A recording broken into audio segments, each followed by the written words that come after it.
I'm Rod Serling. You're listening to the Zero Hour. Rest your eyes.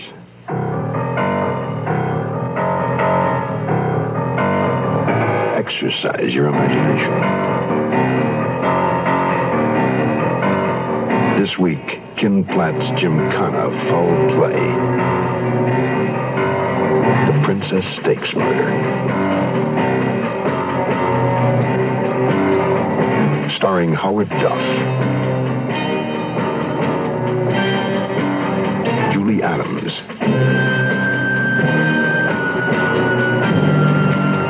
and Ray Dantan.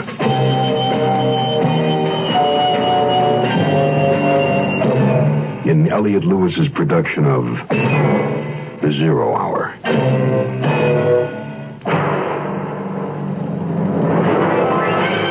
The Mutual Broadcasting System presents The Zero Hour. This is The Zero Hour on Mutual Radio.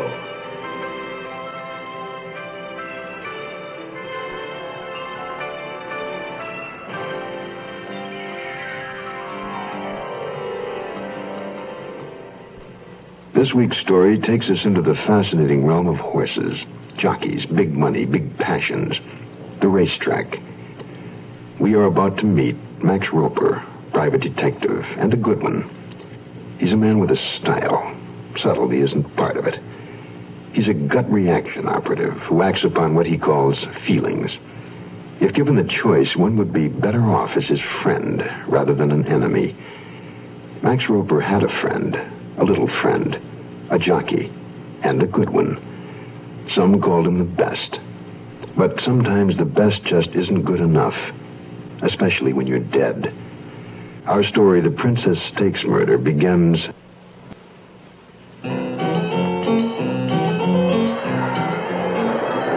They're in the stretch, and Calamity has the lead. Humble Hilda holding back.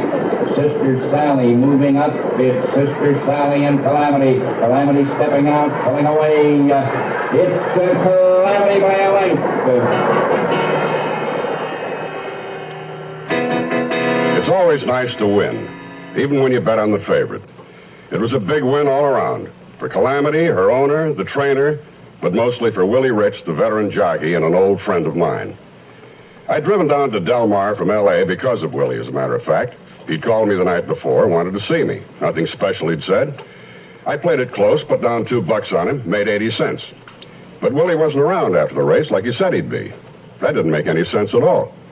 So I asked Allie Regal about it. Regal used to be a top government agent. Now he was chief of Del Mar Security. Hey, Allie. Max, what's up? Hey, you're a long way from home. Not much. Came down to watch Willie ride. That's worth the trip. Yeah, you see him? Saw him in the winner's circle. After that? After that? Well, no, that's funny. What's funny? I don't remember seeing Willie dressing nothing. You know, these little guys maybe got lost. Yeah. I was bugged on the drive back to L.A., and not just from the Labor Day traffic. Willie was a little guy, all right, but he walked tall and always said what he meant. And he'd said he wanted to see me. I had the uneasy feeling that there was a reason for Willie not meeting me after the 8th race. Men in my line of work get those feelings sometimes.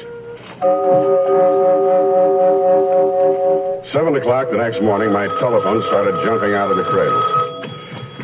18, 19, 20, 21. Yeah. I'll never get in shape this way. Roper here. Max, it's Ollie. Yeah. Hear from Willie? Heard from his wife. She hear from him? Saw him. He don't swim near as good as he rides. Give it to me, Allie. Well, it seems she went for a little midnight swim in their pool. Nearly landed on him. Was he dead already? Very. Thanks, Allie. Hang around, will you? I'm on my way. From what I was told, you could hear her screaming for 8 miles. I got there at 1 a.m. The track physician, Dr. Taniguchi, figures that Willie died somewhere between 10 and 11. Let's start with the obvious. His wife giving him a hard time? He wouldn't have killed himself over that. I can't see Penny wanting him out of the way either. He let her roam, didn't he? It's always worth more booting home than winners. Now, why would she want him dead? Yeah, maybe she wants the pool all to herself when she gets home late nights. The owner, Tyler Clayton, what can you tell me about him? Let's see. He owns Calamity and several other nags. Tough, pig-headed man. He wants what he wants when he wants it. Willie been his rider for long? About 5 years. Must have made Clayton a lot of money. Sure, but Clayton doesn't need it. I'll run over and see him. Maybe I'll find out what a rich guy like that really needs.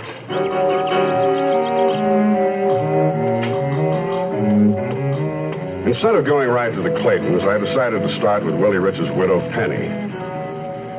Willie's spread was at the end of a humpback dirt and gravel lane. It was expensive. Willie had booted home a lot of winners in his time and could afford the layout. The flashy little blonde at the far end of the pool, wearing very little of a strawberry bikini, looked like the most expensive bit of landscaping. She was wearing enormous sunglasses, smoking a joint. Mrs. Rich, my name is Max Roper. Maybe Willie mentioned my name. We were friends. Everybody that calls says he was a friend of Willie's. Oh, he was a popular guy. Can you tell me anything about it? What's to tell? He's dead, drowned in his own swimming pool. Well, I'm trying to find out who had it in for Willie. Who are you? Private investigator. I'm here because Willie was a friend of mine. I want to find out who knocked him off. That's a crock. For all anybody knows, Willie did it himself. Well, why would he do that? Ask him. We didn't talk much. A man doesn't kill himself just because his marriage isn't worth it. Why don't you get lost? Maybe somebody was trying to pressure him into something, you know. Maybe they were worrying him. They? Who's they? I was hoping you'd tell me, Mrs. Rich. Go to hell and don't bother to come back. I'll drop in again sometime when you're over your grief. As I approached my car, a man was just getting out of his. Husky, dark-haired, pallid, a clothes horse. His features rough and crude, but not anywhere near his own real personality. We'd never been formally introduced, but I was well acquainted with his reputation. Johnny Cascio, a reliable enforcer for the mob. We brushed shoulders as he walked by, and he flipped his hand in salute. I half expected there'd be a knife in it. If he was a friend of the widow Rich, he was moving in too fast for my taste. I sat in my car for a minute just thinking. Then I looked into my rearview mirror. Johnny Cascio had stopped. He was standing there, watching me.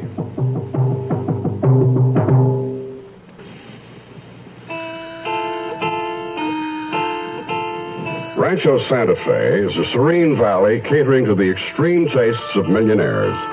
Horse lovers who like their pictures taken in the winner's circle.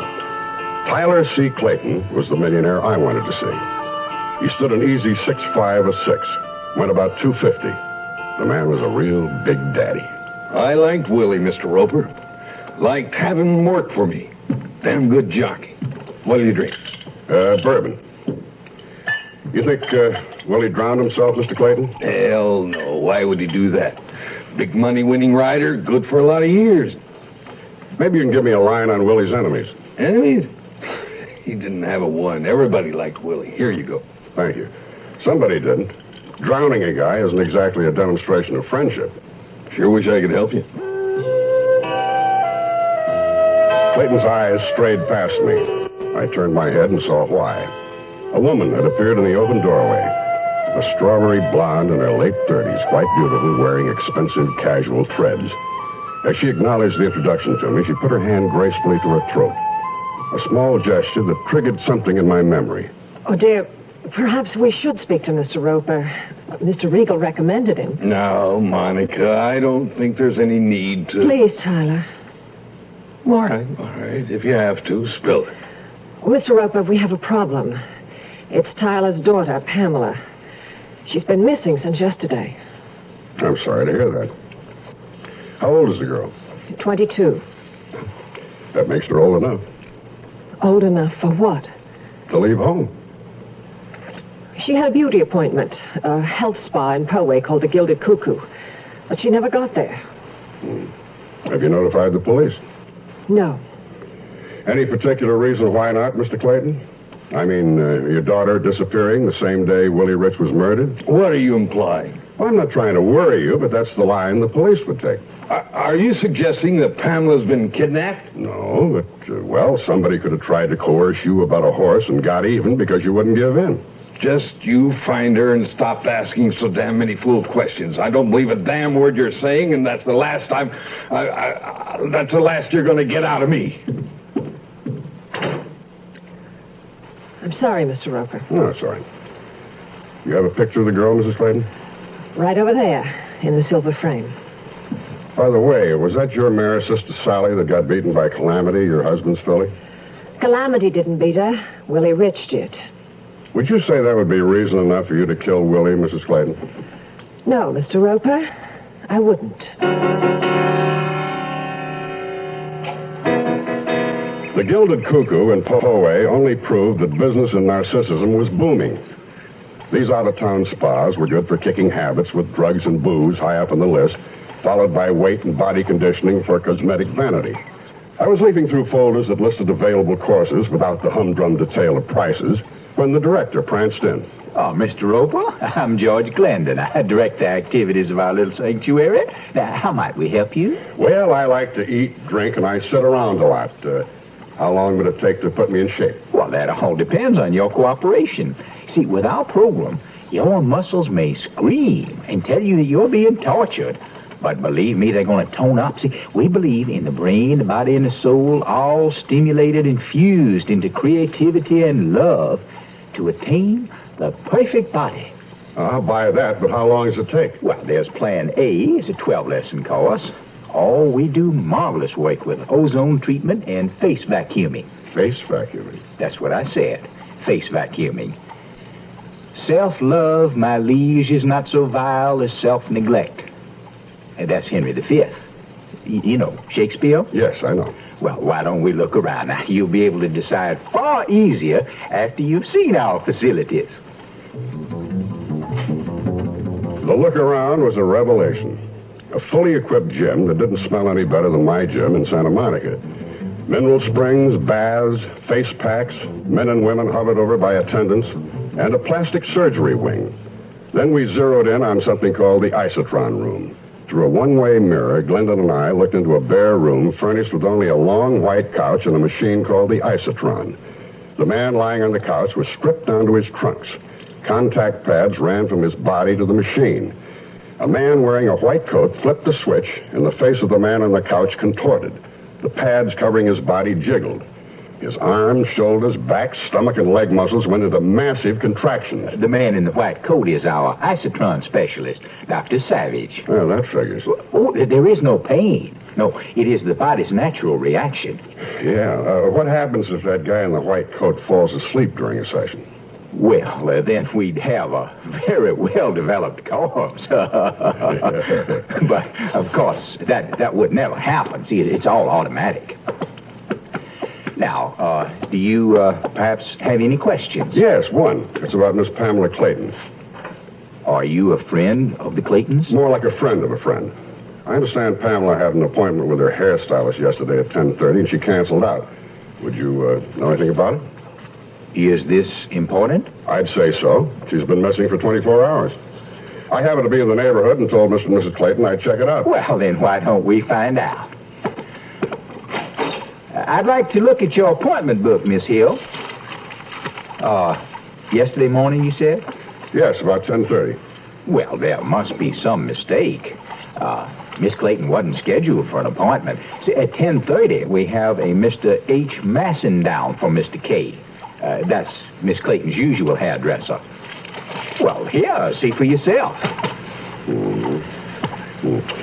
Well, thanks. Sorry I troubled you. No trouble at all.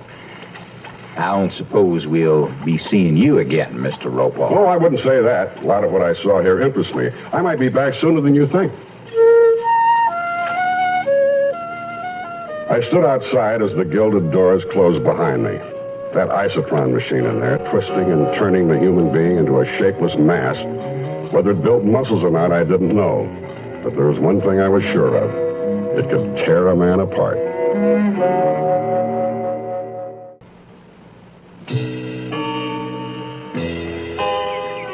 The sun warmed my back. Horses stomped lazily in their stalls. I was looking for Joey Zale, a jockey that had been thrown only once, and that one time enough to end his career. I found Joey Zale cleaning a stall. I noticed his hands as he lit a cigarette. They were huge. Above the waist, Zale was a middleweight. Only his crippled legs were pipe-stem thin. His face and body carried a twisted snarl. You Joey Zale? Yeah. What are you, the heat? Private Dick. Willie Rich was a friend of mine. Too bad it didn't do him any good. Can we talk? Talk. Do you think Willie killed himself? If he did, he could have done it right here. He didn't need no pool. He hated water. Could he swim? It's hard if somebody's holding your head under. Good point, Joey. Who did it to him? I heard of you, Roper. I know you're seen. Hell, if you don't know who did it to Willie, we all got trouble. I need a lead, Joey. Anything. Anybody. You got one already. Willie's wife? I don't think so. You've been to Clayton's, haven't you? You mean the daughter, Pam? Now you're cooking. Only don't ask me why, because I don't know. Were they close? Willie and Pam Clayton? That's your business. Find out. Joey Zale was right. It was my business. I started out by trying to find the H. Masson who had Pam Clayton's 10:30 appointment at the Gilded Cuckoo. No dice, no listing, no nothing. I called the Claytons. They were out, and the Scandinavian maid told me Pam hadn't come back. I was going in a circle, so I decided to get home and start over again. When I walked into my apartment in Santa Monica, the phone was ringing.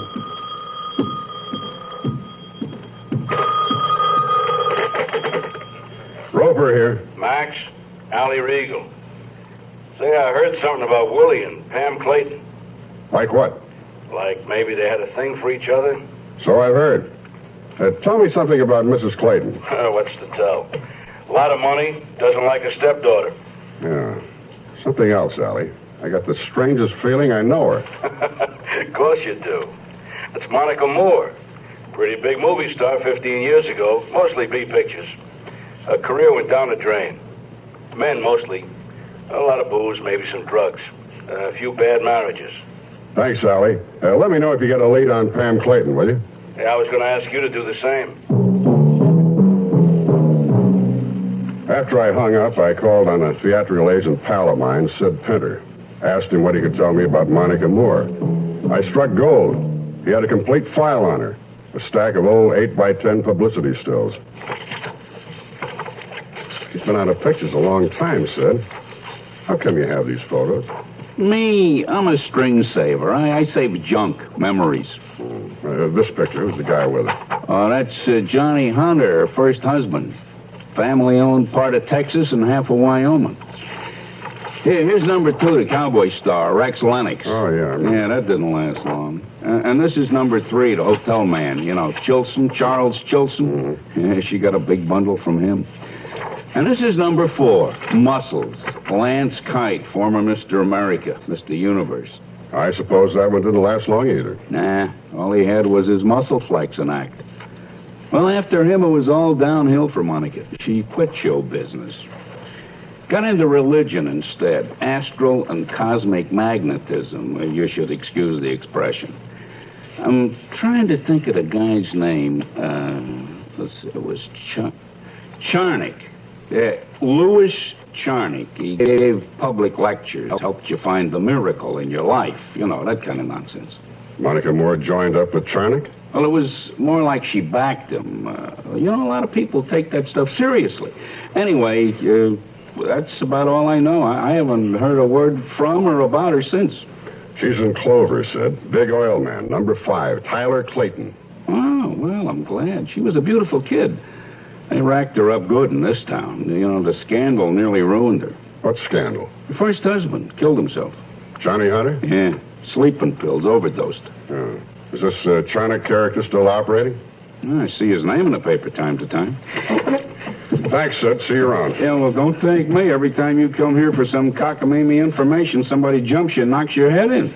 Not this time. I'm investigating the death of Willie Rich. The jockey? What's Monica Moore got to do with that? I don't know. Maybe nothing. It's just that Monica's stepdaughter disappeared the same day Willie Rich was murdered. I'm trying to find out who killed Willie and locate the girl. You should live so long. I was nursing a beer in my digs a little later, and I was flipping through the entertainment section of the local sheet, wondering how I was going to kill the evening when I came across the ad. Charnick, tonight, Wilshire Playhouse, 8 o'clock. There was a picture of Charnock on the wall in the playhouse lobby. He looked young, tall, dark, and handsome. The lights dimmed, and a chunky, broad-shouldered man dressed in white came out of the wings and sat down at the organ. Then the spotlight came on, and Charnock appeared. He wasn't young like the picture in the lobby, around 50. His eyes were dark, intense, his voice mellifluous, and he knew how to use it. Didn't waste a word. He knew where the money was. The large audience was still and attentive. When the lecture was over, I got out as fast as I could. I waited near the alley where I could watch the back entrance. A big black limousine was parked there, a burly, tough-looking driver behind the wheel. In a few minutes, Charnock came out, got into the car, and it started forward. As it slowly passed by, I saw there was a passenger in the back seat. A female passenger, none other than Monica Clayton. So, Charnock and Monica, and Willie Rich and Pam Clayton. 2 here and 2 gone. I was getting another one of those feelings. Didn't like it much. It felt like murder, with more to come. Tomorrow at this time, rest your eyes and listen here to this week's continuing study in suspense, The Princess Stakes Murder. I'm Rod Serling, and this is The 0 Hour. On Labor Day, jockey Willie Rich rode home, the favorite, for a big win at Del Mar Racetrack. He celebrated by turning up the next morning in his swimming pool, dead. An accident? Private Detective Max Roper doesn't think so. He has the feeling that it was murder, and has set out to prove just that to Tyler Clayton, oilman, horse owner, and the late jockey's employer, whose debutante daughter is missing. To Clayton's wife, Monica, a former B-picture movie star with a string of ex-husbands and an involvement with a metaphysical quack named Louis Charnock. And to a health spa that features a machine called the Isotron, a machine that Max Roper has the feeling could break a man in half. The Princess Stakes Murder resumes. It was Tuesday morning, and I was back at the EPT offices on Wilshire Boulevard, EPT meaning Emergency Procedure Terminus. It stands for Big Troubles and the Solutions thereof. My boss asked me how my weekend was. I told him. I told him, too, that Willie was a friend of mine. He gave me 1 week to wrap the whole thing up. I started at LAPD. Captain Scott, head of bunco and forgery, didn't keep me waiting, and I didn't waste his time. Charnock? Louis Charnock? We've had an eye on him for 20 years. There have been a few complaints, but nothing we could hit him with and make it stick. You know this town, it's always gone for quacks and saviors. What kind of complaints? Then again, you'd be surprised how many people swear that Charnock's given them inspiration and reason for living. I repeat, what kind of complaints? Standard. He gets good play with donations. There's another man in the operation, Wesley Dorn, works with Charnock. Does bookings, takes care of travel, publicity, promotion, greets the little old ladies, plays the organ background music. Yeah, I saw him. Chunky, broad-shouldered, dressed all in white. What about him? Well, Dorn handles the money end. Keeps Charnock always in the clear. Always? Well, we nearly had him nailed 7 years ago. Dorn or Charnock? It doesn't matter. I see it as Charnock's operation. Anyway, 7 years back, a fella claimed Charnock broke up his marriage. Claimed a 529. Extortion? Yeah. But the wife refused to sign the complaint. The guy claimed that half the dough his wife shelled out was his. Community property. Sounds more like a civil action. Did he get half the money back? It was his wife's income. He wasn't working. Apparently, they settled out of court. The guy ever get his wife back? Nope. What was his name? You might be able to give me a line. Lance Kite. Number 4. Do you have Kite's last address in that file? I'll write it down. Okay. Now, to get back to Willie Rich. I checked with homicide. So far, his death is listed as an accidental drowning. I'm trying to prove otherwise. And I got another problem. Pam Clayton, missing heiress. Here's her picture and statistics. Girl that pretty ought to be right up your alley, Roper. Shouldn't take you more than a few days. How do you figure? I haven't got much to go on. Sure you have. Incentive. Lance Kite had moved from the address he'd given the bunco squad. He was now living in an apartment house in a ratty section of West Los Angeles with a good view of the city storm drain. Whatever Monica's out-of-court settlement had been, it was no windfall. Yeah? I'd seen his picture and knew he was ex-Mr. Universe, but still I was not prepared for his bulk. My height, but a 50-inch chest. Life had got to him, though, and booze. I could see it in his face and smell it on his breath. He was still big, but soft and flabby now, maybe 10, 20 pounds over his best. He needed to shave, his eyes were red, and he wasn't cheerful. What do you want? Lance Kite? What about it? Mind if I ask a few questions? It's private business. Can we talk inside? I talk good right here. I'm trying to get some information about Louis Charnock. I believe you registered a complaint against him for the bunco squad. You were married to Monica Moore at the time. Who are you? Name's Roper, private investigator. I understand she left you for Charnock. I'm trying to find out if he's on the level of running a racket. I'd like to nail him. You wouldn't mind that, would you? I'd have to think about it. Okay, no hurry. I heard you dropped your complaint suddenly. Mind telling me why? Sure. It's none of your business. Is that clear enough? Fine. First rate. Thanks for your time. Now, hold it. Did Monica send you? Monica? No, but you seen her around. Yes. Maybe you'll see her again, Maybe you can give her a message for me. Maybe. Okay. Give her this. A heavily muscled 20-inch arm launched from deep in his living room in a long, sweeping arc at my chin. It should have torn my head off, but my old judo and karate instructor had prepared me well for just such chance encounters. I moved my head to the right and used left forefist upper block, revolving my blocking arm in a short counter arc. Inverted fist strike to the spleen, and Kite sagged and retched. I caught all the fumes from his morning's worth of beer. He was set up perfectly for a rising elbow strike, but I was fascinated by his long, vulnerable jaw and tagged him on it to find out if it was glass. It was. And Kite sat down with a look of hurt surprise. I dropped my business card under his gaping mouth. Drop around and see me, Kite, when you feel better. A woman had come out of a neighboring apartment. She stood staring, disbelieving how anyone could drop an ex-Mr. Universe. I summed it up for her in one word. Incentive. I phoned the box office in the Wilshire Park Playhouse. The attendant hesitated when I asked where Mr. Charnock was living while in town. I explained it concerned a large donation to his cause. I got the address. The Regency Arms is a good apartment hotel off Wilshire along the old Miracle Mile. The clerk told me Charnock had the penthouse. A small self-service elevator worked its way to the top. The suite had double doors.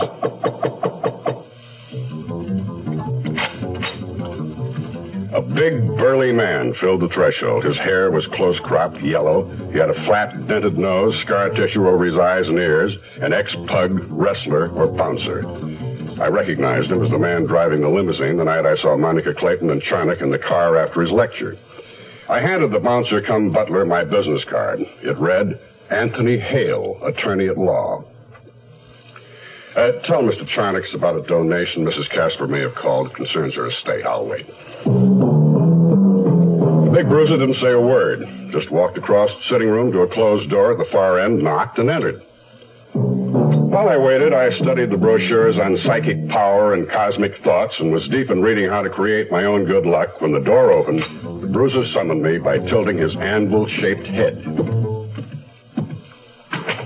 Mr. Hale, it's difficult for me to see people without an appointment. My time is limited.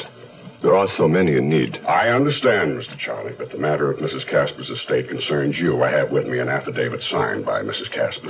Mrs. Casper, I don't believe I've seen her name in our guest book. The matter of her will is sensitive, and I'm sure you understand. There's the utmost need for discretion. You say that Mrs. Casper has come to my lecture? Many times, but she's never given her correct name. Family, you understand? Yes, but why all this caution? Very well. Quite bluntly, Mrs. Casper does not have long to live. Her death is not only predictable, but imminent.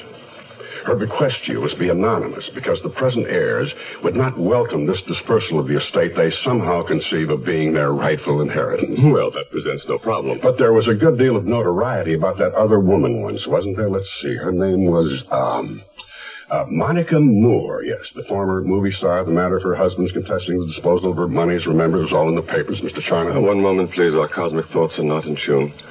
Let me concentrate a moment.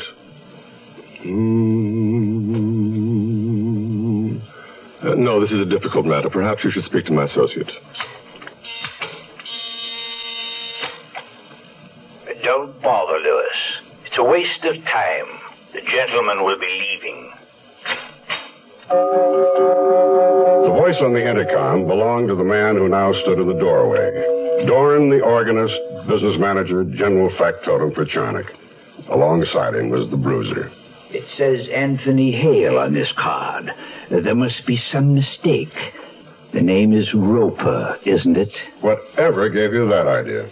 The cosmic mind. I started to close the snap on the attaché case on my knees. The gun changed my mind. I handed the case over to Dorn. He opened it, lifted out the small tape recorder, switched the on button to rewind, spun the tape, wiped it out. He nodded to the bruiser, who fell in 2 steps behind me. With his gun in my ribs, I went obediently to the elevator. But as I left Charnock's office, I could hear a slapping sound and an exclamation of pain. The gun prodded my back. As the elevator door closed and I started down, I thought back to that brochure about making your own good luck. Guess I hadn't read enough of it. Well, you win one, you lose one. I called Allie Regal to see if he had any news about Pam Clayton, the missing heiress. She's still missing, unless you managed to find her. Well, they told me at the Gilded Cuckoo she never kept her beauty appointment Monday morning, that in fact she didn't even have one. Incidentally, is that spa legit? Yeah, as far as I know. Allie, I'm batting 0. Come up with something, anything. Well, Penny Rich has complained that their house had been broken into and ransacked again. Again? Well, when did it happen before? A few nights before Willie was knocked off. 2 break-ins? Sounds like Willie had something somebody wanted and still wants. If he knew about it and didn't let on, then he had a pat hand and was sitting tight. Maybe we finally have something, Allie. Motive. I hung up and wondered if the first ransacking of Willie's house had been the reason for his calling me. It was a new element to consider. I thought about that and suddenly thought about something else I should have thought about and hadn't. I called the Gilded Cuckoo, but the regular receptionist wasn't there. The gal I talked to had just been transferred from therapy. I remembered her. The regular girl, Bonnie Burns, was on vacation, she said. Left Monday. I explained it was important that I reach her and got her address, Tahoe, the Totem Lodge. Did Pamela Clayton have an appointment at the Cuckoo Monday morning, Labor Day? Sure. Monday's her standing appointment. Hairstyling with Mr. K. She came in right on time. Oh. Then a Mr. H. Masson didn't take her place? No, never heard of him. Uh-huh. Well, was Mrs. Clayton ever a patient under treatment for anything? You'd have to ask Mr. Glendon about that. We're not allowed to discuss... I'd like to fly up there tonight, get a statement from you. Tonight? Crazy. I look forward to it. Bonnie, do you always take your vacation at this time? No, but I was overdue, and all of a sudden they said business was slow and I should take off. Would that be Mr. Glendon? Yes. You know him? When did he decide it was all right for you to start your vacation? It was Monday, Labor Day, right after lunch. Hey, you sound sexy. Ask me the questions when you get up here. You, look as good as you sound? Better not depend on it. Try cabin 5 when you get here. We'll find out. When I got to the Totem Lodge, cabin 5 had the light on and the door open. It seemed a nice, hospitable gesture. I knocked on the door. Bonnie? I got that odd, cold feeling and walked in. I took Pam Clayton's photo from my pocket and was disturbed by her resemblance to Bonnie Burns. Same age, similar coloring. They could have passed for sisters. I stared at a blonde wig set up in her dressing table and wondered if she'd worn it recently. She wasn't wearing it now. Bonnie Burns was a redhead, and the redhead was dead, sprawled on the floor in a pool of her own blood. A long knife buried in her back.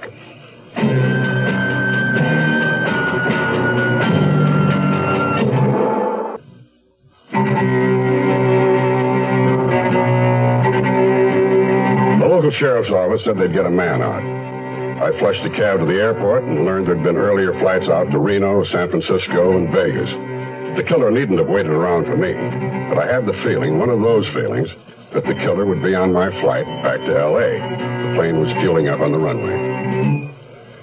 6 other passengers boarded the plane, 2 women, 4 men. One of the women had the seat next to her piled high with bags, baskets, containers of all sorts. I put her down as a grandmother visiting a newly married daughter with a lot of groceries for the family. The second woman was dark and bulky, her face half covered with a scarf and wearing a thick, high-collared coat. She constantly hummed and talked to herself as she stared out the seat window. She had a big ball of wool in the seat and knitting needles, scissors, and magazines. Another nut going to join the relatives. I spoke to the men, an elderly reverend gentleman, long retired from the cloth, he said, out of Tahoe City. The second was a chubby salesman of electric lighting fixtures who had negotiated a big deal on animated neons with the large casinos. The third, a ranger from Sequoia National Park, quitting the service after 20 years. The fourth was a Saturnin dental surgeon from San Diego who said he was dying of cancer at 43. He looked older. I was the 7th passenger, the only one aboard who looked like a murderer. Well, sometimes those feelings are wrong. I knew I had the feeling, but maybe this was one of those times.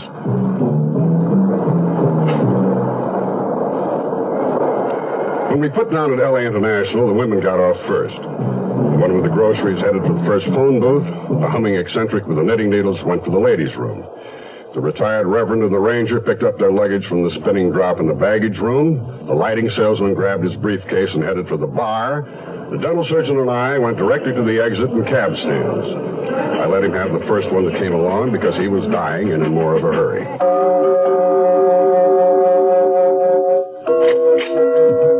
I got back to my apartment and smelled whiskey and trouble. The door had been forced, the living room attacked by a strong, bad-tempered visitor.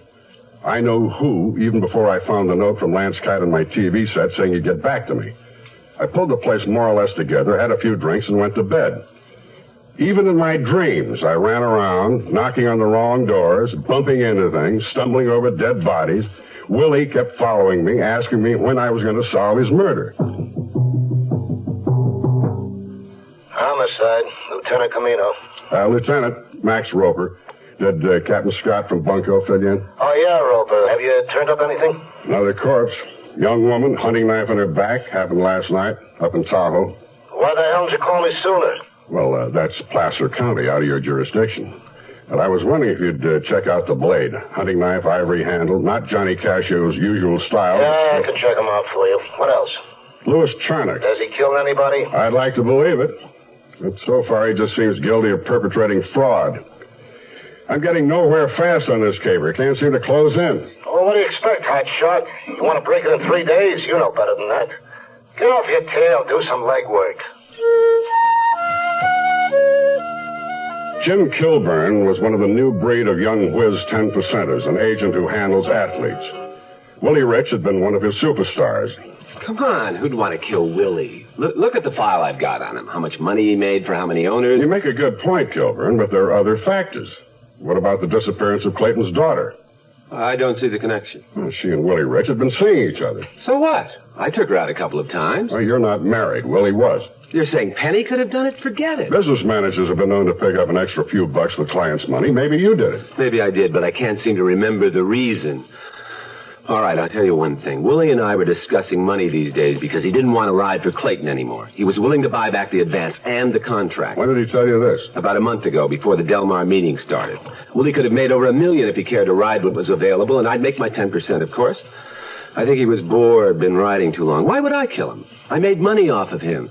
Did anybody else know Willie didn't want to ride anymore? No, not to my knowledge, not even Clayton.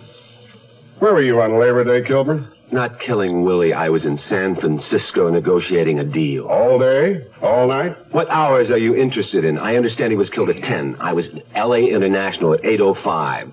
That left me just enough time to fly down to Escondido and knock Willie off in his pool. Possible. I know you fly your own plane, but I guess you didn't because you had a previous engagement, Correct. You're not going to tell me it was with Pam Clayton. I'm not telling you not a damn thing. How high up are we? 23 floors. Why? Either you tell me where you were after 8 Monday night, or I'm going to throw you right out the window. What are you, some kind of psycho? Let's find out, shall we? No, wait. I'll tell you, but Look, I wouldn't want it to get around. My lips are sealed. If this gets out, I will sue you for defamation. I'm waiting, Kilburn. I was at the Golden Grotto. Oh, I didn't know you were gay. I'm not. I needed Jess Haywood's signature on a contract. You mean Haywood, the quarterback? I swear, if you spread this around... One more thing. Did Willie ever go to the Gilded Cuckoo, that spa in Poway? Yeah, I think so, once in a while, to take off a few pounds. What's the connection? Maybe Bonnie Burns, a receptionist. I found her murdered last night up at Lake Tahoe. Knife in her back. Oh, my God. Look, I wish I could help you. I really do. Here, take this list. People Willie worked for, wins, losses. Kilburn was the color of wet chalk. I left him frantically mopping his brow. There are a lot of owners and trainers on the list he gave me with better records than Tyler Clayton, but Clayton was the only one whose daughter vanished the same day that Willie drowned, and that fact sent me back to the Clayton estate. I eased into the driveway and was starting for the front door. I ducked low, ran around a thick hedge toward the sound of shots. Tyler Clayton stood facing a small outdoor shooting range, firing in a full front dummy. I watched his face. He enjoyed it. I got the impression, the feeling, that Tyler Clayton could kill with no trouble at all. Tomorrow at this time, rest your eyes and listen here to this week's continuing study in suspense, The Princess Stakes Murder. I'm Rod Serling, and this is The Zero Hour. Private Detective Max Roper went to Delmar at the request of a friend to watch the running of the Princess Stakes. His friend, jockey Willie Rich, scored a win, but placed out of the money. He showed up a day later, dead. And in his quest to find out why, Max Roper has met a most peculiar array of characters. Among them, 2 bunco artists, a former Mr. Universe, and a hostile athlete's agent. And he arranged to meet a young girl in Lake Tahoe, who he had known only as a voice on the telephone. But she'd nothing to say, because she was dead. Max Roper has his work cut out for him. 2 unsolved murders, a missing heiress, and he's about to confront a man with a pistol who's firing bullets into a target. The target is the full front figure of a man. The Princess Stakes Murder will continue. It looked like graduation day at FBI school. Boxes and clips of ammunition were stacked on a range table. An automatic 12-gauge shotgun and various expensive-looking handguns, sight scopes, and holsters. Several framed targets with the bullseye centers well perforated with accurate fire had been discarded and leaned against the side. It told me that rugged individualist Tyler Clayton had no intention of calling in the authorities to find his daughter. He could do the job himself. That last was pure show-off. Clayton had known I was standing there all along. He spun the gun like Billy the Kid, turned to me, and extended the gun butt first. A handsome Colt Python .357 Magnum, a gun developed for police use. Its load would penetrate both armor and glass. Care to try your luck, son?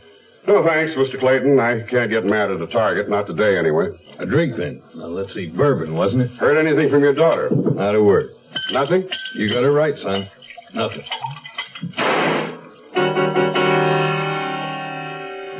It took me by surprise the way he whirled toward the target and snapped off a quick shot from the hip and put a hole an inch to the right of the black center X. Then, just as quickly, he was back to his drink, grinning. He reloaded and slipped the shooter into a shoulder rig holster and jerked it into place. You carry that gun on you usually? Sometimes. Happens to be a pretty deadly weapon. One of the few handguns around that can surely kill a man. I know, son. You can't be certain yet your daughter's been kidnapped. You might kill somebody by mistake. When I kill somebody, son, it's no mistake. Grew up with a gun in my hands. Where would that be, Texas? Hell no, not Texas, Saskatchewan. Canada? Yes, sir. Grew up there. Did plenty of hunting when we were kids, me and my brothers. Lots of game up there, son. Rabbits? Rabbits, fox, moose, bear. Got my first grizzly with a handgun when I was 14. That was a kill, boy. That was some kill. You have to be pretty crazy to tangle with a grizzly with it. I'm wondering, would you take a chance like that today? Hell yeah. Been a hunter all my life. Oh, Hello, sweetheart. Good to see you again, Mr. Roper. Good to see you, too, Mrs. Clayton. Again. Was that you shooting, Tyler? You know it was me. Who else could it be?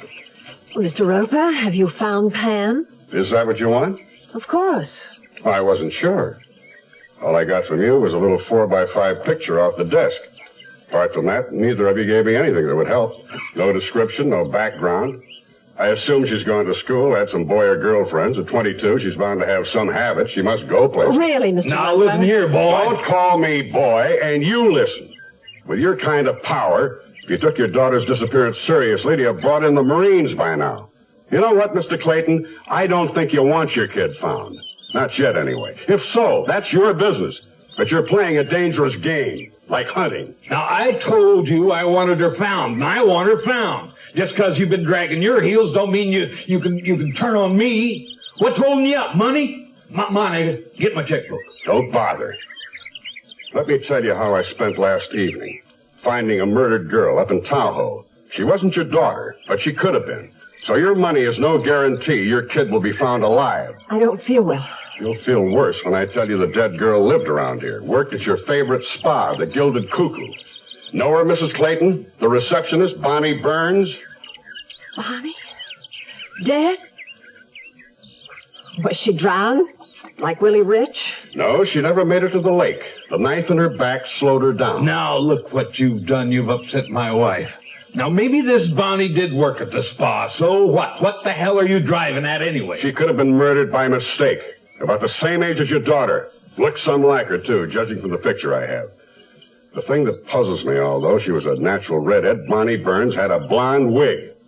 And there are other things that don't ring right. She left the Gilded Cuckoo on her vacation Monday afternoon about the same time your daughter was supposed to be there. I don't know why she wore the blonde wig. Maybe the killer didn't know either. Maybe he thought she was your daughter when he put the knife into her back. Oh, why don't you go inside, Monica? You're looking mighty pale. Clayton, make Mr. Roper understand that Pam never did get to the spa for her hair appointment. They told me she hadn't been there at all on Monday, didn't even have an appointment. She lied to me when she said that's where she was going. Couple things we ought to clear up, Mrs. Clayton. Your stepdaughter had a standing appointment at the spa. How did you And know? Bonnie Burns was at her reception desk at the Gilded Cuckoo that morning. If Pam came in and did keep her appointment, Bonnie saw her. If somebody there wanted that kept a secret, they've made sure of it. Bonnie can't tell anybody now whether your daughter was there or not. I left the Claytons, the beautiful people. He stood there tall, wearing his invincible look, arm around his wife. I felt the whole scene we just played had been just that, a scene, not a shred of truth in it. Clayton couldn't see his wife's face, but I could. It was pressed tight against his chest, and on it was a familiar look. The same tense, frightened expression I'd seen outside the Wilshire Playhouse in the back seat of the car she was sharing with Louis Charnock.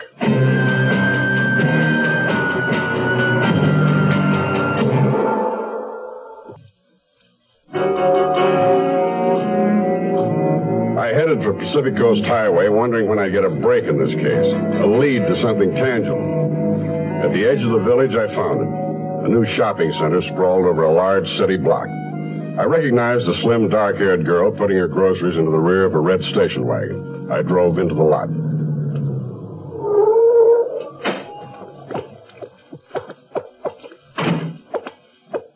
Hello. Aren't you the Clayton's maid? Maid, yeah. Cook, too. And now I'm shopping for dinner. You are the policeman who came the other day, no? Detective. I'd like to ask you some questions, Miss... Pauli Lundgren. You have no word of Miss Pam yet? It would help if you'd tell me about her. What can I tell? I'm working there just past 1 year. Since the other Mrs. Clayton died. What did the other Mrs. Clayton die of? In the heart, I think. You were there when she died? Yes, the last month. My father in Sweden was a doctor, and so I know about being a nurse. I helped out, and Miss Pam liked me, and I liked her, and so I stayed on. Did Miss Pam ever disappear like this before? Disappear? No. She was away to college. She's now just graduated. I thought all Swedish maids said just. They are the ones from Denmark. I see. How did Pam get along with her new mother? It is not right I should talk about the people I work for. I'm trying to help Pam, don't you see? If I can't learn something about her, I have no way to find her. Help me, Polly. Well, I try. Good. Was she unhappy since her father remarried? Not right away, but yes, in a few months. They did not talk to each other so much. Like strangers, I think. Tell me, Polly, has anything happened at the Clayton house recently that struck you as strange, out of the ordinary, different? I do not have much time. I am expected at the house. Polly, please, think. Anything different? Well, there was the letters. They made Mr. Clayton very angry. Letters? When was this? Soon after they got married, after Mrs. Monica came into the house. Addressed to Mr. Clayton? Yes. They came regularly, once a month. Would you know what was in them? How would I know that? Does he read his letters to his housemaid? Try to remember. Was there a return address? No. But they are made from Mexico. This I noticed. A very strange stamp. Uh-huh. You said Mr. Clayton became angry. Did he say anything you'd recall? Something. One time. About how he was not going to let somebody twist him around the finger. Did he discuss the letters with Mrs. Clayton? Oh, I have not heard this, but lately they have not been no more. Do you think they may have concerned his daughter? Please, if I do not get back to the house... Just another minute, Polly. There's more, isn't there? More you're not telling me. All right. The telephone calls. At first for the master, but he becomes very angry, he shouts loud and hangs up. And later the calls would come again, but this time he would ask for Miss Clayton, Pam. Did Pam speak to the caller? Only one time, but just for a moment. Her father heard. He came into the room, red in the face and shouting. He almost breaks the telephone. He puts it down so hard. Then he's telling her she's not to take any more calls from this person. And that's it? And there is some more. A few weeks ago, 2 weeks, a man came to the house, a stranger. Yeah? He's looking around very carefully. He asks, is Miss Clayton home? Pamela, he says, not Pam. I say the truth, she's not. And then he asks when Mr. and Mrs. Clayton will be home, and I tell him they have gone to look at some horses. Did he give you his name? He's about to. Then he changes his mind, and he writes something very fast on a piece of paper from a notebook. He gives it to me and says, please, it is for Miss Pamela. Did you see what he wrote? A telephone number.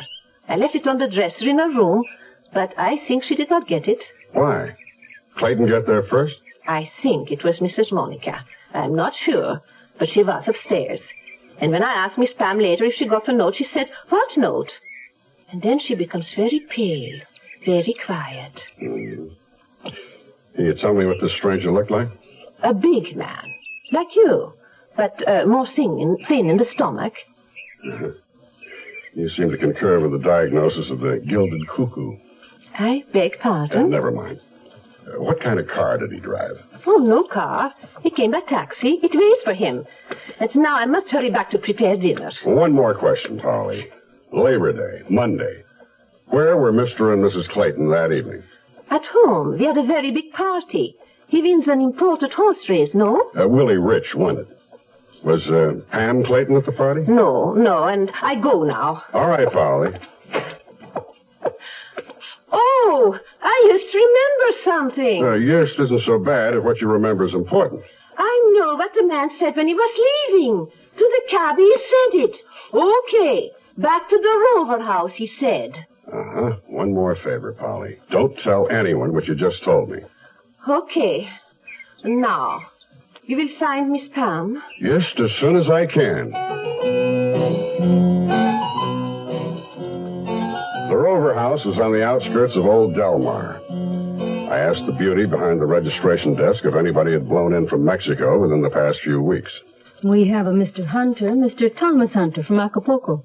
Is he in? I'm sorry, sir, no. Has he checked out? No, he just hasn't been here. What do you mean? Well, I really don't know, sir. He left early one morning and didn't come back. Which morning? Labor Day.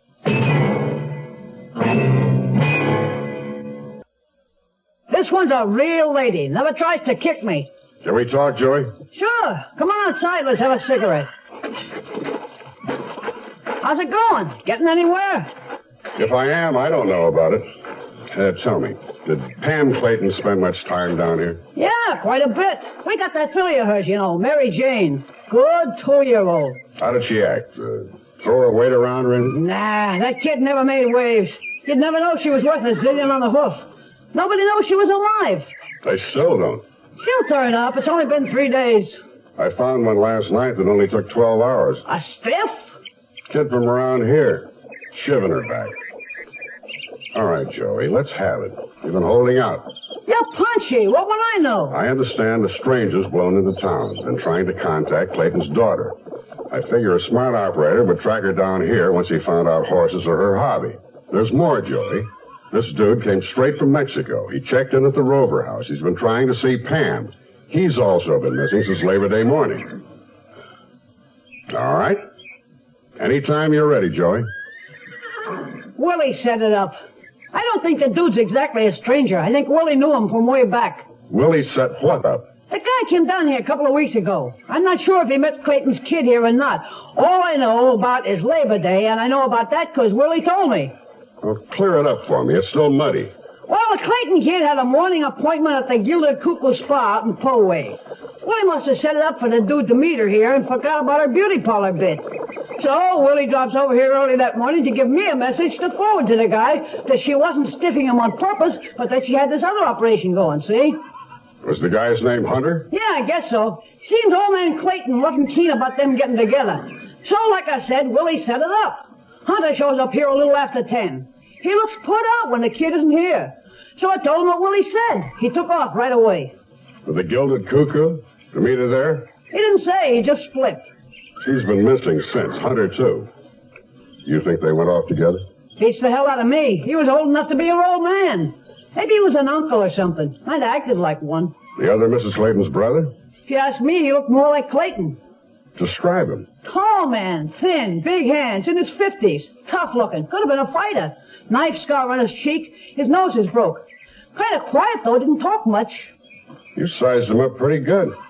Funny you didn't mention him before. Well, you know how it is. No, I don't, but go on. You're saying Willie set it up. Now, what I have to know is, did Clayton's kid want to meet him? Did she ever meet him? I can't give you that, pal, but I figure Willie was straight. If he said it was okay, then it was okay. It's good to hear you speaking well of Willie, after he took away a pretty good record you once rang up. Records. You know what's not in the books? When I was all busted up, Willie paid the hospital bills. Willie got me the job here. Maybe it don't look like much, but horses are my life. And I still got one mark up. Willie would have taken it for sure, but he's gone now. I still got that, whatever good it does me. Does you a lot of good, Joey, if you didn't knock off Willie. Which reminds me, you were supposed to be working on that one. But you're spending all your time looking for Clayton's kid. Maybe you're being faked out on that play. Maybe. Tell me, did Pam Clayton ever come here with a girl about her age named Bonnie Burns? Redhead? Not that I remember. Why? She's the one somebody knifed up in Tahoe last night. She worked at the Gilded Cuckoo. Then what are you doing here? Business hadn't slowed noticeably at the Gilded Cuckoo, judging from the number of cars lining the parking lot.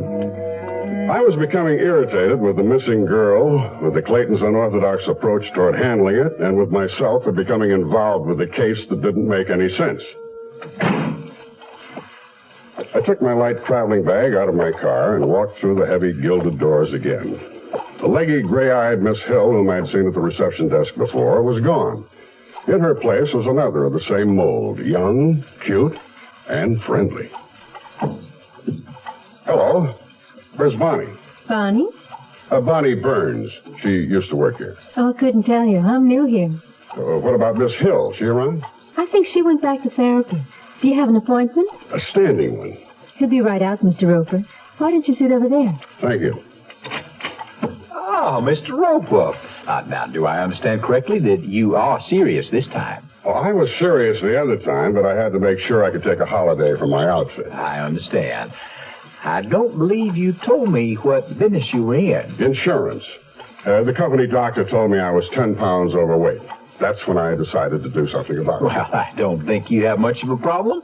Ernie, take Mr. Roper's bag. Through this door, Mr. Roper. We'll get you settled.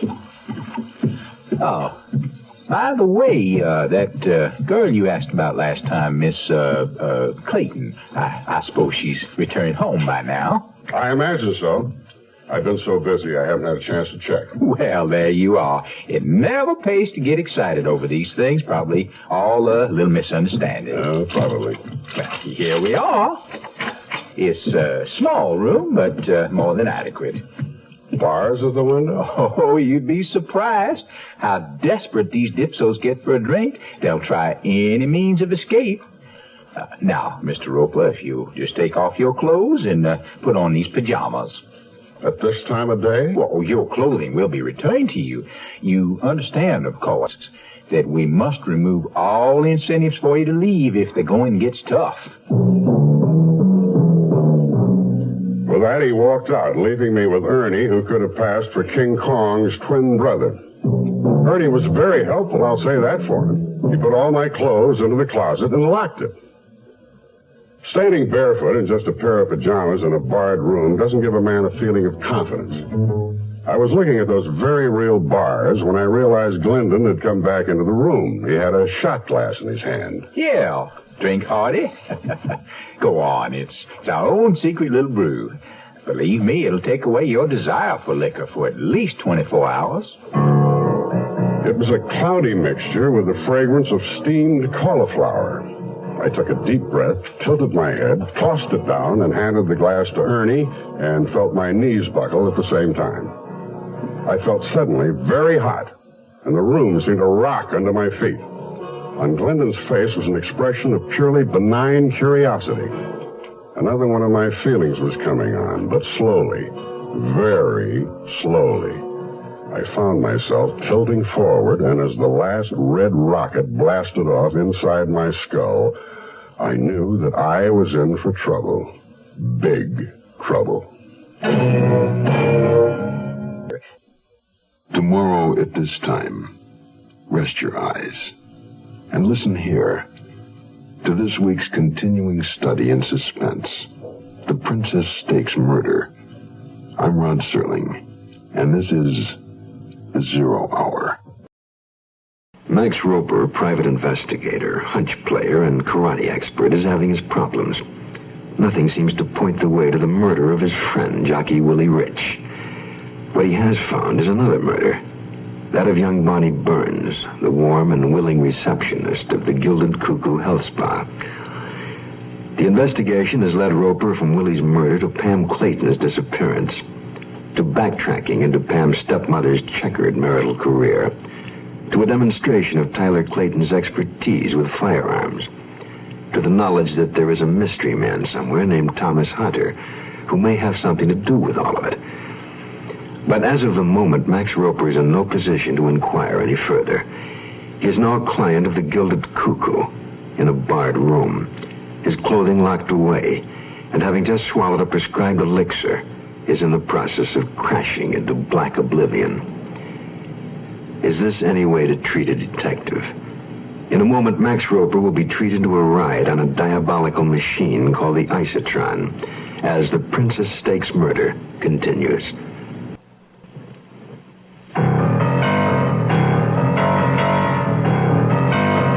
I tried to raise my head, but couldn't. I heard a soft gushing of voices.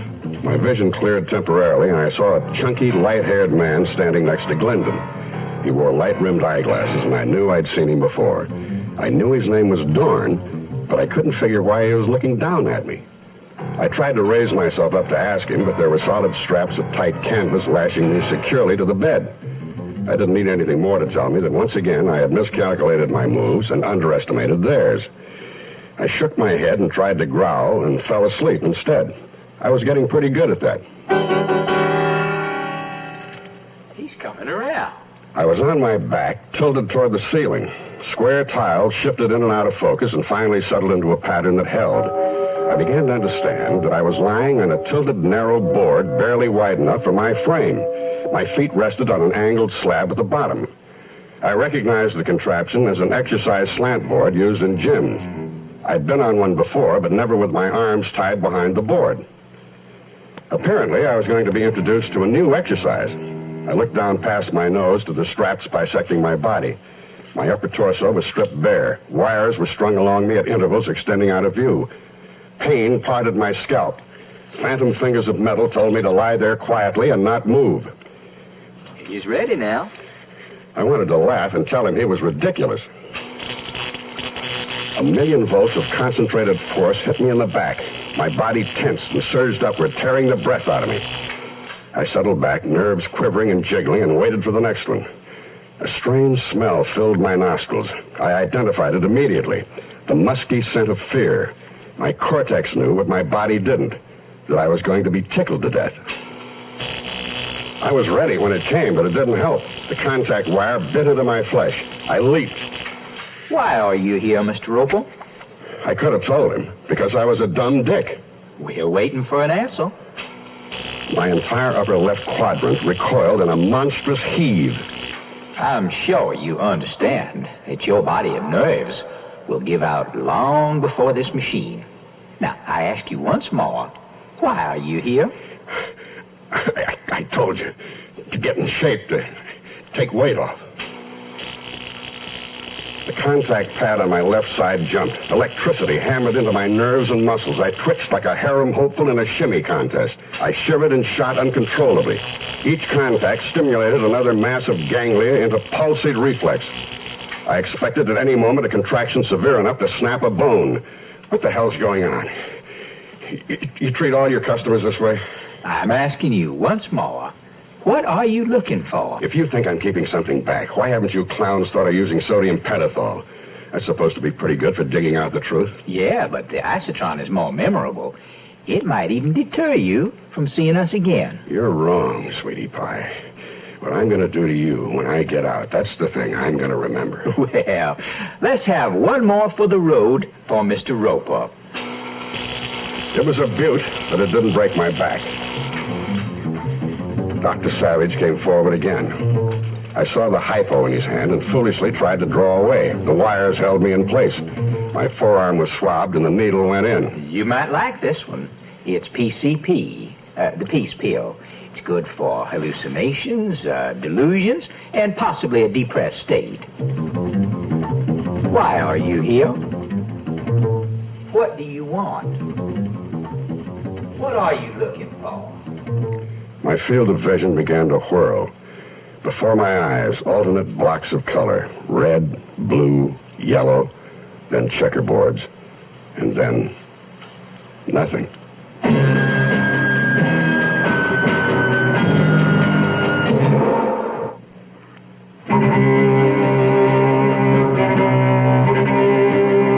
I awoke to a million ants and grasshoppers doing a war dance across my body. I jerked as the contact pad fed me a massive jolt. My legs exploded. I lurched, then was aware that the last contraction had snapped the bands lashing my legs to the slant board. Gurgling noises rose from my throat. The white-coated Dr. Savage came over. I waited until he was close, hooked my right foot between his thighs, and drew him closer. Kicked out with my left foot, striking with the instep. Dr. Savage gasped. His head snapped back. He groaned and fell on me. Glendon came rushing over. I let the doctor drop and hooked him with my right foot. His mouth opened in surprise. I shut it with an ankle kick. Got both legs around him and squeezed until his eyes bulged. Cut me loose, Glendon, or I'll kill you. He looked at the inert Dr. Savage on the floor and believed me. My hands were still palsied when Glendon cut them free, but I gave him a wrist, palm, heel, and sword peak hand anyway. He went down like a sack. Ernie, the husky guard, walked in carrying another of those wicked little shot glasses. When he saw Glendon and the doctor on the floor, he came charging. I waited and timed it with a perfect high kick, catching him flush on the jaw with the ball of my foot. He buckled forward. I gave him the inverted fist strike to the spleen. He turned green, and I toppled him like a tree with a chop. Got to my feet, leaned over, and pulled Glendon up. Where's Pam Clayton? I don't know. She isn't here. We let her go. What's it all about? Why hold her and cover up her appointment? It wasn't my idea. I had to. Who's behind it? Who gave you the orders? Don't go away, Glendon. Ernie began to stir. I picked up the little shot glass and shoved it down his throat. He gurgled but swallowed it. I wouldn't have any further worry about him. Then I strapped Glendon onto the slant board. No, please, don't turn it on. Then talk. Before I blacked out of my room, I saw a man with you. His name is Dorn. Works for Louis Charnock. Does Dorn have a piece of your action here? No. He was here for a rub-down. Come off it. You admitted snatching Pam Clayton wasn't your idea. Now, who are you fronting for? Whose idea was it? Mr. Dorn suggested. He didn't explain his plan to me. I had to do it. Why? You've got yourself a good thing here. How come you take orders from Charnock and Dorn? They got something on you, is that it? Either you cooperate or they blow the whistle on you, something like that? Please! Or is it a blackmail ring? Your rich patrons, their hang-ups, booze, drugs, sex. As director here, you know all the dirt, and their financial ratings, too. Well, are you going to talk? Dorn, Mr. Dorn... You're saying Dorn. You mean Charnock, don't you? Please, let me up. Maybe I'll just plug you in for a while, loosen you up. No! No? There is no pain.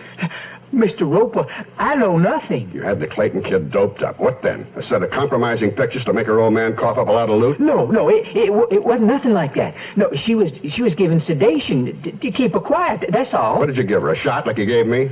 Yeah. I told her that there was a personal phone call for her in my office, and while she waited, I gave her a cola with the drug. How did you explain it to her when she came to? Well, we had one of our staff handle it. He told her that she had fainted, that there was, some new mysterious virus going around. She believed us, and she left. Well, she hasn't returned yet. Did you know that? Was she driving her own car? Yeah, it's a green convertible. Now, I assumed that she'd be going straight home. You assume rotten. Pam Clayton wasn't your only client with money. Why was she picked, and why Labor Day? I don't know. I don't know. What about Tom Hunter? You're not going to answer, Mr. Glendon? All right, let's see. How do you turn this thing on? No. He is inside. It's the last room, ground floor, number 11. Your teeth are chattering, Glendon. After what you put me through, I ought to just... I'll tell you. I'm going to tell you everything. Now, see, Hunter suspected that we had Miss Clayton here.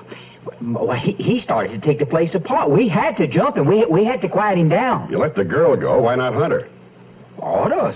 They were afraid that he'd make trouble. Who the hell is this guy Hunter, anyway? I don't know. What did you do to him? Memory block. We were trying to erase his memory. With this keen little machine? No. Drugs and hypnosis. What we call conditioned regression. You're going to take me to him, Glendon, right now. I unbuckled the straps. Glendon's knees almost caved in as he stood up, but he led me back to my room. I locked him in the closet while I dressed. My bag had been searched, but they overlooked my gun and the false bottom. I nudged Glendon with it. He nodded politely and led me to the room at the far end of the corridor. He unlocked the door, and I waved him in. A man was lying on the bed, staring listlessly at the ceiling. He matched the description Joey Zale had given me, except his face was now pale and haggard, eyes rimmed with dark circles. A wide gauze bandage topped his skull. What's under the bandage? A small hole bored in his skull? Electrode implants for altering behavior? No, it's nothing like that. He put up a fight and banged his head falling. It was just a mild concussion at the worst. And he didn't respond to hypnosis at all. There are some like that, you know. Tough. So why is he so listless? Narcotics. He's in a stupor. It's going to wear off in a day or so. I assure you, he's going to be all right. Mr. Hunter? Mr. Hunter? Maybe you did better than you thought, Glendon. No, now see, he's coming around. Who are you? Friend of Willie's, Willie Rich. Willie Rich? Come on, Glendon. Help me get him dressed. No, not leaving, not without the kid. Pam Clayton's not here. Take my word for it. I'm Willie Rich's friend, Hunter. I wouldn't... Willie... Come on, Hunter. Up you go. Pam's probably home by now. You want to see Pam, don't you? Night shift will be coming on. We got to get out of here. Pam. See Pam. Okay, Glendon. You lead the way. It was a short walk down the hall to the side exit, but it seemed miles, burdened by Hunter's confused condition. As we hit the cool night air, Hunter's legs buckled and he went limp. Glendon helped me shove him into my car. I could see he was looking around, nervously. Don't worry, Glendon. I'll explain it all to Charnock and Dorn when I catch up with them. You've got a bigger worry. Something you should really be nervous about. Who killed Bonnie Burns? What? No, you're joking. A knife in the back's a bad joke. I found her up at Lake Tahoe. Did they tell you that was how she would spend her vacation? Dead? Well, You're being played for a patsy, Glendon. You can get 10 to 20 as an accessory. Who told you to let Bonnie off? I heard a rustle behind us in the dark shrubbery separating the parking lots. Something whistled, glinted in the night. It thudded heavily close to me. Glennon's mouth opened in a surprised scream that aborted suddenly as he coughed and fell against me. He sagged, pulling my arms down with him, and I couldn't find my gun. I judged the knife in his back to have at least a 6-inch blade. Glendon was coughing frothy red bubbles. His dead eyes stared at me accusingly, as if I'd asked him one question too many.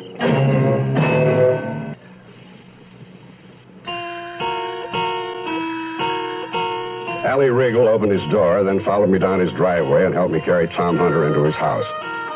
We bedded him down on the living room couch. Turning to leave, I knocked a magazine of local coming events off the coffee table. A lucky accident. It told me Charnock was in San Diego, a 10-minute ride away. I had questions for Charnock about Hunter. It took me longer than I'd expected to get to the theater. The lobby lights were out, cars were driving away. I stopped my car abruptly.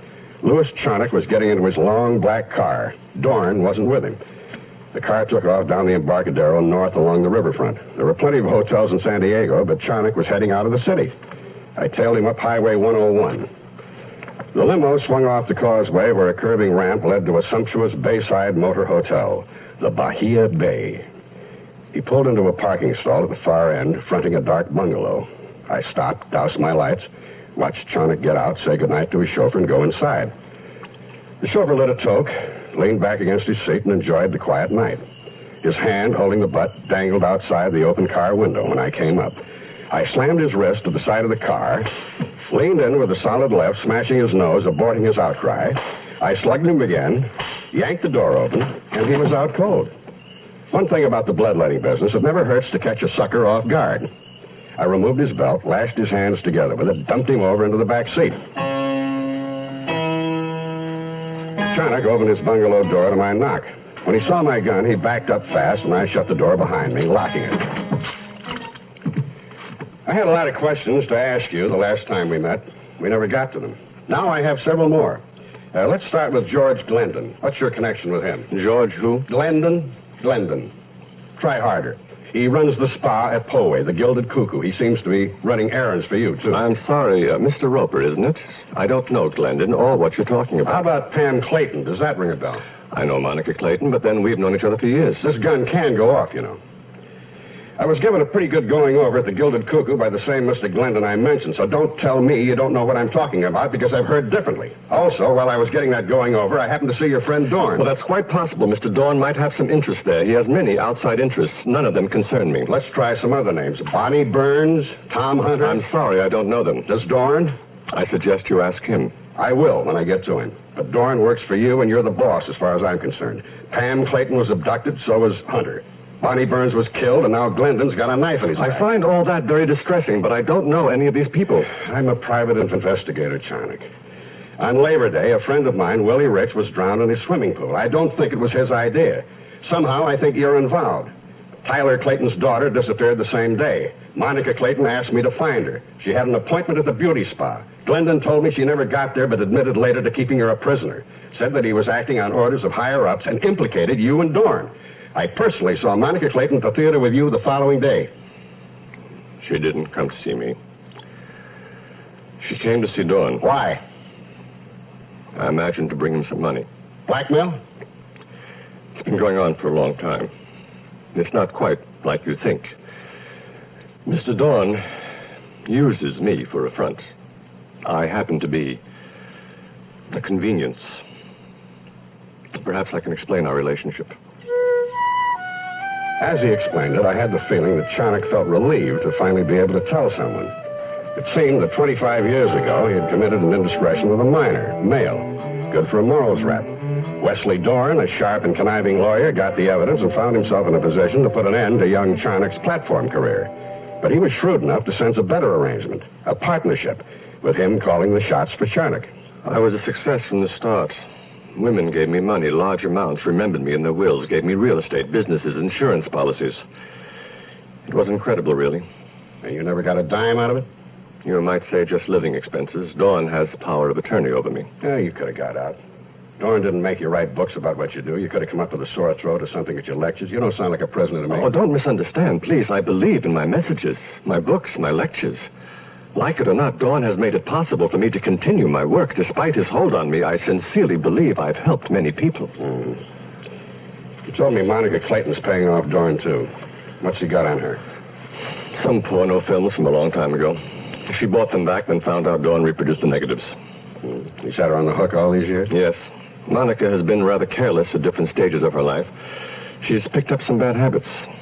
I have nothing to fear from you, Mr. Roper. Apparently, Wesley Dawn has. Where is Dawn now? He has a houseboat in the cove, a short distance off the pier. It's called the Sea Serpent. You can't miss it even at night. It's positively unique. After leaving Charnock, I looked into the back of his car to see how his chauffeur was doing. He was gone. When I got to the pier, I expected J.J. to be waiting for me. He wasn't. I found a small boat with oars. I made like Captain Bligh and headed for a large gray shape with bright lights 100 yards out in the bay. The Sea Serpent was camping and attractive. The deck was an extended front porch. There were shutters on the windows and potted plants. A front door and living room covered with brilliant red carpeting. Dorn was lying on it, face up, a lot of it missing above the eyes. I was a little disappointed, but not too surprised. 2 bullets had pinpointed in his forehead, putting an end to this stage of the investigation, not to mention Dorn. Well, one less suspect, one more corpse. Now is the time for another one of my failings. No such luck. I was right back where I started. Nowhere. Tomorrow at this time, rest your eyes and listen here to this week's continuing study in suspense, The Princess Stakes Murder. I'm Rod Serling, and this is the 0 Hour. It all began as a day at the races, Labor Day, Del Mar, the Princess Stakes. But for Max Roper, private detective, the race is far from over. His friend, jockey Willie Rich, never got out of the starting gate. Bonnie Burns, a comely receptionist, died at the clubhouse turn. Down the backstretch, health spa operator George Glendon got a knife in the back. Bunco artist Wesley Dorn never made the far turn. Now they're coming down the home stretch. 4 people have been scratched so far.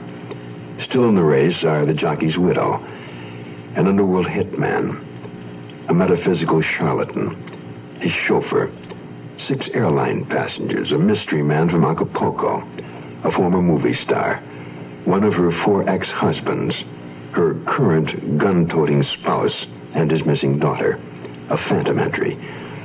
At this point, Max Roper can only be certain of one thing. It's going to be a photo finish. The Princess Stakes Murder concludes.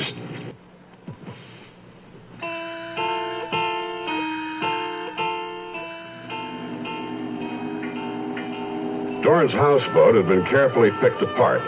Desk drawers were slightly open and things had been tossed about in the closets. Someone had been hastily looking for something. Either Dorn had or his killer.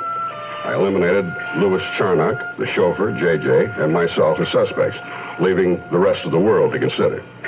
I was annoyed at George Glendon for dying too soon. He would have made a very plausible killer. I rode back to the pier and got in my car. It was nearly midnight when I reached Allie Regal's house. Allie's car was gone, and that wasn't all. When I opened the front door, I saw that Hunter wasn't on the couch. Allie Regal was on the floor, flat on his face, horizontally contemplating the rug. I turned him over. Allie. Did you get him? Get who? A man you laid off here, Hunter. I leaned over to check how he was, and he was ready and decked me. Oh, what time is it? 12:05. Boy, you must have just passed him. If I did, I didn't recognize him. He was wearing your car. Moonbeams etched their ghostly fingers through the foggy night as I eased into the humpback drive in Escondido. The stately white ranch of Willie Rich was dark and quiet. It was late, but I hoped Penny Rich was out swinging somewhere according to her custom. The side terrace door was susceptible to a little applied effort, and I went inside carefully. The curtain fell in place behind me. I put my thin pencil torch to work and found my way through the living room to Willie's den and study. The desk dominated the room. French Empire, massive. It drew me like a magnet. I searched, wondering what I was looking for. The lock of the center drawer had been forced. It contained old racing programs, a pair of binoculars, and a small key that fitted the lock to the drawer. I pulled out the drawer and studied it. It was shallow. I set it on the desk, stooped, and searched the center with my torch. Couldn't find anything, and compounded that by losing my balance. As I teetered forward, my hand struck the wood. The wood yielded, then sprang back. I tugged gently, and out it came. Another drawer. Secret compartment right out of Napoleon's day. But I exulted too soon. There wasn't a thing in it. I turned it over and found an old auction sticker pasted on the bottom. I peeled it off and pocketed it, set the drawers back in place, and straightened up. I went back out the terrace door. As the night air hit me, I felt the thin edge of cold steel against my throat. There wasn't a thing I knew in karate to counter that feeling. I didn't recognize the blade, but I knew the voice of Johnny Cascio. Working overtime, pal. Let's march it around to the other side of the swimming pool. I want a good look at you. Remembering Caccio's reputation with a knife, I elected to cooperate. It was awkward, walking with his bent arm circling my throat, but it beat a slit jugular. Penny Rich was waiting, looking blousily lovely and stoned. Well, wise guy, what's your excuse for breaking in? It's still my house, you know. What are you doing here? Answer the lady, pal. Willie was murdered. I'm looking for his killer. You expect to find him hiding inside the house, maybe? Well, I heard the house had been broken into a couple of times since. I figured whoever killed Willie was still looking for something Willie had. I thought maybe I could find it. Find what? I don't know. Try harder, pal. Someone pulled into the driveway. Johnny Cascio tensed, turning his head. I twisted away, striking sharply upward and outward with a 4-fist upper block. He collapsed at my feet. Look what you've done to poor Johnny. Get out of here. Oh, Johnny, honey, speak to me. I was just leaving. Mrs. Rich, you might give Mr. Cascio his knife back. I know how much you like to swim. I left the unlikely couple and headed for my car. Oddly, mine was the only one in the driveway. I wondered how they'd gotten there and also what happened to the other car I'd heard pull in. I got in the car and ran my hand over my throat. That had been one close shave. Then I couldn't help but notice the cold barrel of a .32 caliber pistol sticking in my ear. I recognized the man in the back seat through the rearview mirror. I'll take what you found in there. Glad you could make it, Mr. Hunter. I've been looking all over for you.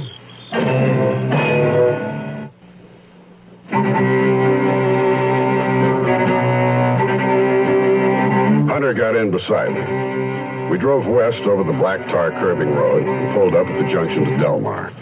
I explained to him my search of Willie's den, my stupidity in not knowing what I'd been looking for, and incidentally reminded him that I was the guy who got him out of the spa. I remember.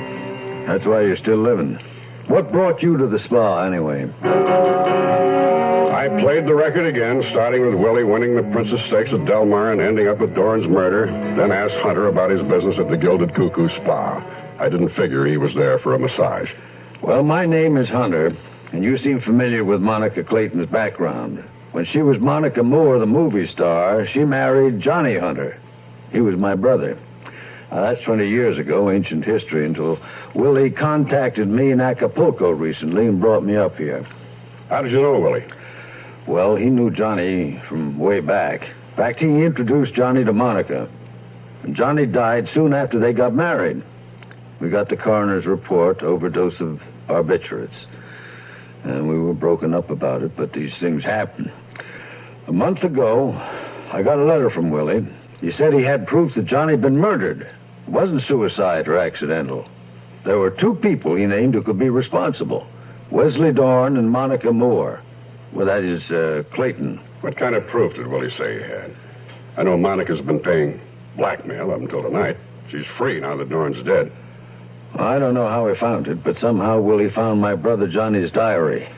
There's supposed to be something incriminating in it. That why you were trying to contact the Claytons to put the finger on Monica? Well, I had another reason. Another brother.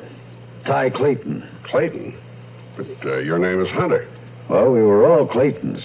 Ty, myself, and little Johnny, born in Melfort, Saskatchewan, Canada. Our mother married Avery Clayton, a lumberman, and he died when we were kids. And our mother married a few years later Jacob Hunter. Well, Johnny was 7 then, I was 10. And Ty, the oldest, kept our father's name. Yeah, now I see what Clayton meant when he told me he'd always been a hunter. But why weren't you welcome at your own brother's house when you tried to contact Pam? Well, Pam was the only one I thought I could trust. You see, neither Ty nor I took complete stock of that coroner's report. We both thought Monica had something to do with Johnny's death and made a pact to find out. Well, I got in some trouble and headed for Mexico. Ty gave me his word that he'd stay with it looking for evidence against Monica. Well, the next thing I know, his wife Audrey dies and he marries Monica. That was a year ago. He still hasn't made a move against her. We sat there a minute smoking. Then my hand found the .38 I keep back in my seat. Hunter never saw it coming, and I laid it on him behind the ear. He probably had a good case against Monica, but I like to make up my own mind. It wasn't far to Allie Regal's house. I stashed Hunter there again, admonishing Allie to hang on to him this time, and took off. Under a full moon, Delmar seemed eerily quiet. I found Joey Zale in the stall and shook him awake. Hey, what the? Joey, listen. What happened to Willie's gear after the weigh-in? He took it to the jock's room. Is it still there? I want the saddle. Come on, Roper. I can get tagged 50 for it. Here's 100. Joey found the saddle for me. My hand, deep inside the weight pocket, contacted a red leather-bound book, Johnny Hunter's diary. But the light was insufficient to read. I struck a match. Hey, blow that out. Sister Sally gets nervous. She got trapped in a barn one time in a terrible fire. That's better. What'd you find? A book in the saddle? Not just a book, Joey. Answers. As diaries went, it was no literary achievement, but it traced a straight line that had led to murder. August 27, stomach hurts. August 31, stomach hurting a lot lately, burning. Can't keep food down. September 4, pain worse, vomiting. Got to take some of Monica's pills if I'm ever to sleep. Pain's terrible. Think I know why. The last entry, September 5th. September 6th, Johnny Hunter was dead. The clerk at the coroner's office took my $2 and dug up the certificate of death. Overdose of drugs, alcohol content .09. The document was signed by the examining physician, Luther Stokes, M.D. I attempted to reach Dr. Stokes. He'd been dead for 15 years, hit-and-run accident. I went over to see my friend at Homicide, Camino. Told him what I was up to. He looked through the diary, dropped it finally. Don't have the last page of it? Not yet. Johnny Hunter was buried at Holly Memorial Park. Dr. Stokes was killed almost immediately afterwards. Maybe it wasn't an accident. What are you expecting to find? Arsenic? That went out of style a long time ago. Maybe the killer didn't know it at the time. All right, suppose we find something. You know as well as I do arsenic leaves traces. Bones, hair, fingers, toenails. Right. But you still have to prove your suspect had possession, administered it, and be able to state where and when. Yeah, you know as well as I do that you can't. And you can't produce this diary as evidence either. Hunter died and can't confirm it. Get out of here. Let me feel sorry for myself. I got a hell of a toothache. I went over it all again in my mind. Everything seemed to hinge on Willie's discovery of the diary. I knew only a small part of the waves he had made. Only the killer would know how totally engulfing they might be. I thought it was about time I went for the killer.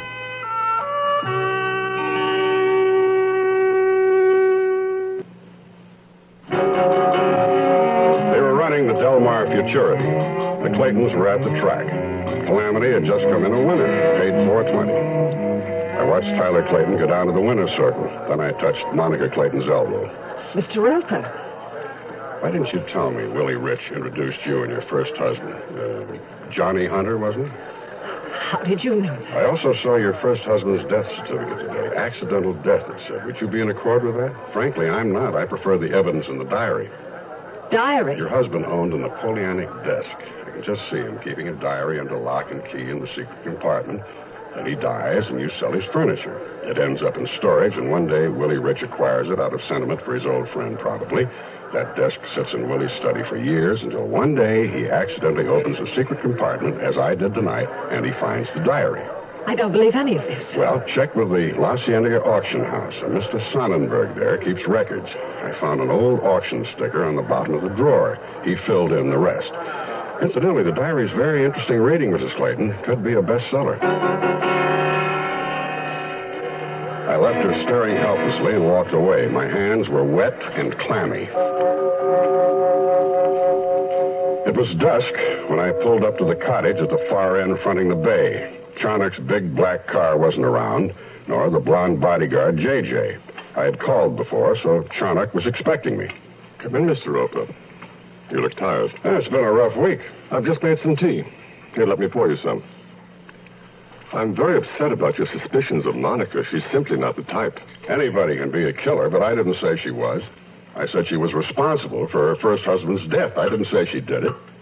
Let's talk about your friend Dorn. I see what you mean. You're referring now to the hold he had on Monica. Yes, he could have driven her husband to suicide or even killed him. It's all my fault. It was only because of my weakness that Dawn could continue to exist. Don't blame yourself. If Monica was innocently involved 20 years ago, she's up to her ears now. Yes. Your friend, the poor unfortunate jockey. The whole thing is harrowing. It's preposterous to think of Monica as part of it. Not Monica. Her husband, Tyler Clayton. Clayton? The millionaire oil man? You think he committed the murders? Well, listen and see what you think. I recited the whole story again. The thing I hit hardest was that I figured Clayton had married Monica to try to get even with her for the murder of his brother Johnny. But then he'd fallen in love with her, and now was protecting her from the damaging evidence Willie had found in Johnny's diary. I see. Yes. Terrible for Clayton. He'll have to pay for his crimes. Maybe not. For one thing, he still hasn't found the diary. Well, his brother would have had it, I suppose. Perhaps your friend Rich gave it to him for safekeeping. No, he's looking for it, too. And then perhaps Clayton's daughter. No, she doesn't know where it is. But I do. I see. You're astonishing, Mr. Roper, putting this ghastly series of crimes all together, but one part of your logic eludes me. I can see why Clayton would have murdered all these people, but certainly he had no reason years back to kill his youngest brother.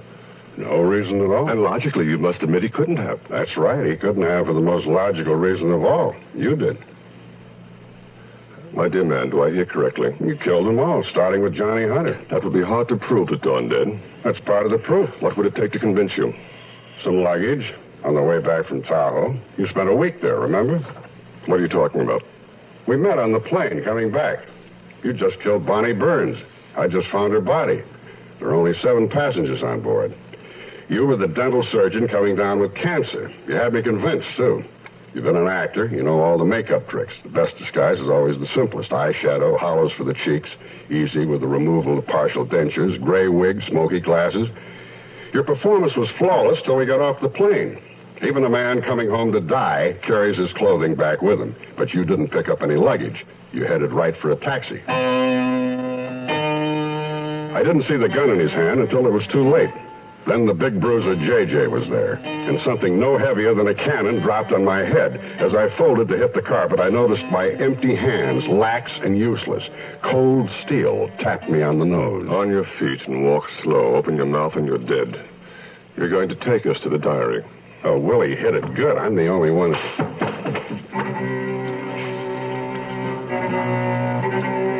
I'd left Del Mar a loser many times. It was a shame to be coming back that way. If Allie Regal had any security men checking his joint, you'd never have known it. J.J., Charnock, and I moved in and out, avoiding the lighted stables where men were working. Once we held back in the darkness while someone passed, the gun in my back, J.J.'s massive paw over my mouth. I'll tell you something. You were right all along. I killed Johnny Hunter, but I did it with imagination. Mentally. I'm a mentalist, you understand. What better way is there for murder? I offered Monica my love, but she spurned me, so I drove Hunter to feelings of persecution and suicide. You were way off on the Tahoe flight, though. I wasn't the dental surgeon. Oh? I was the lady up front with the knitting needles. I'd worn a blonde wig up. Perhaps you found it in Bonnie's cabin, and a black wig back. Now, shall we proceed to the diary? In that stall. Willie left it in his saddle. There in the corner on the floor. Where? I don't see anything. It's so dark. Got a match? Charnock nervously dropped the match, lit another. As he stepped forward, a restless, moving shadow inside reared high above us. J.J. and Charnock looked up, startled, as the black shape struck savagely at the rail. The thin board splintered, fell away. Sister Sally burst through with a dark, avenging fury. She struck at Charnock, hooves flailing. J.J., in terror of the massive horse, tried to back away. I chopped the gun out of his hand and kicked him in the groin. He fell forward. I drove my knee through his teeth. He lay there. Hey, what's going on? And there was Joey Zale with a shotgun. I took it from his huge hands. Sister Sally continued to rear up and come down hard on Charnock, whirling and stomping and snorting. Oh, but what's going on here? You know how excited Sister Sally gets around fire.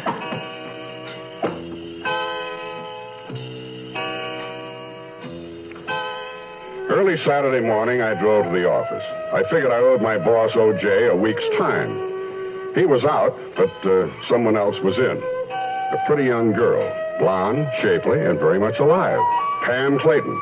I was about to turn her over my knee, but before I could, she explained why she was there. Willie had told her that my office was the safest place to be. I'd missed her the one time I'd checked in, and she'd been there ever since, and I called myself a good private eye. Well, I didn't spank her. In fact, I ended up lending her $600 so she could run her horse, Mary Jane. Seems the old man cut off her allowance. One feeling I've always had about being a private eye, you just can't make any money in this business.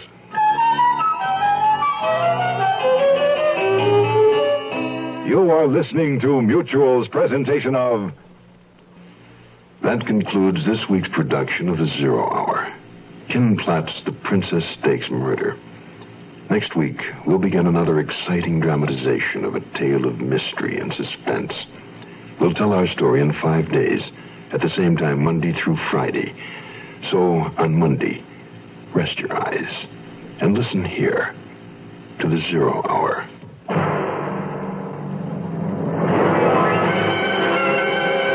This is The Zero Hour on Mutual Radio.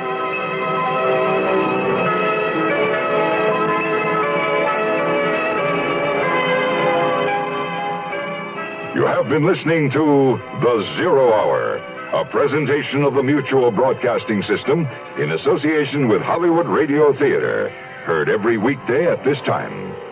Rod Serling is your host. Zero Hour is produced and directed by Elliott Lewis. The Hollywood Radio Theater theme was played by Ferranti and Teicher.